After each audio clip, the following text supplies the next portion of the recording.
Chámome Elixio Rodríguez, como tú sabes, e Domínguez. Nací nun pobiño perto de aquí que se chama Grou. Ali estuve solo, creo que unha semana ou aproximadamente.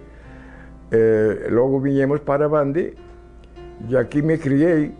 Aquí foi unha escola primaria, aquí anduve facendo outras nadas como outros rapaces por un sitio e por outro. De aquí pasei a Ourense a estudiar o bacharelato, ingresei na Mocidade Galeguista de Ourense, logo viñen aquí, fundei a de Bande con outros amigos, que, en fin, procurei documentarme máis, porque eu non sabía moito de nacionalismo, entón arrimei-me a risco e a Otero Pedrallo, que os vía pasear eu en Ourense, na Alameda, todos os días a eles solos, e un día eu presenteime a eles e dixen, mire, se me deixan andar aquí con ustedes para os escoitar.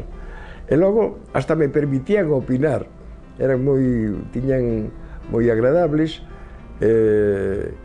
chamaballes a atención de que un rapaciño novo, un mociño, un adolescente, que me xuntase con eles e me de andar xogando a billarda por ali cos outros rapaces e que me arrimase aos vellos. Entón eu dixen que quero saber máis desto do galeguismo. Fixemos mítins aquí nunca vistos hasta esa época con Pepe Velo. Pepe Velo era moi activo. Pois chegamos a ir aquí a unha feira que se chama Feira da Ponte. Pepe Velo, eu e algún máis, cun automóvil que tiña un equipo de son. Ali íbamos ás feiras, poñamos unha bandeira galega, empezábamos a botar o rollo, moita xente se acercaba e aplaudíannos. Eu fui condenado a morte na cárcel de Valencia por un problema de espionaxe en que estaba enredado eu sin ter culpa ninguna, pero aparentemente eu era un espía. Esta era a base da acusación. Entón, o primeiro contacto con Castelao foi a causa de que el moveu Roma con Santiago, fixeron aclaracións tamén a pasionaria,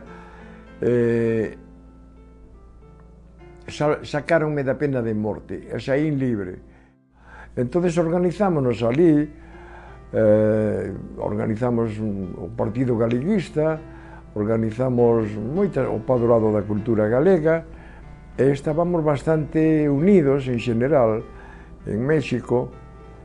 Sí, creo que fixemos moita laboura porque publicábamos folletos e revistas, fixemos unha famosa revista, Vieiros, que é un modelo de revista, unha maravilla.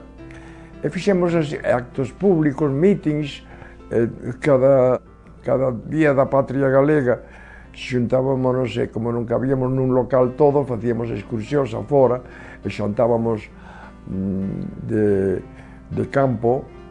Logo a noite, no local máis grande que encontrábamos en México, facíamos unha cea oficial cos discursos e con toda esa cousa, e sempre estuvemos no traballo de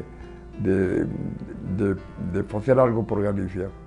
E o que eu quero deixarlles é que teñan unha boa lembranza do avó e que teñan unha lembranza de que o avó era galego e que eles son medio galegos tamén.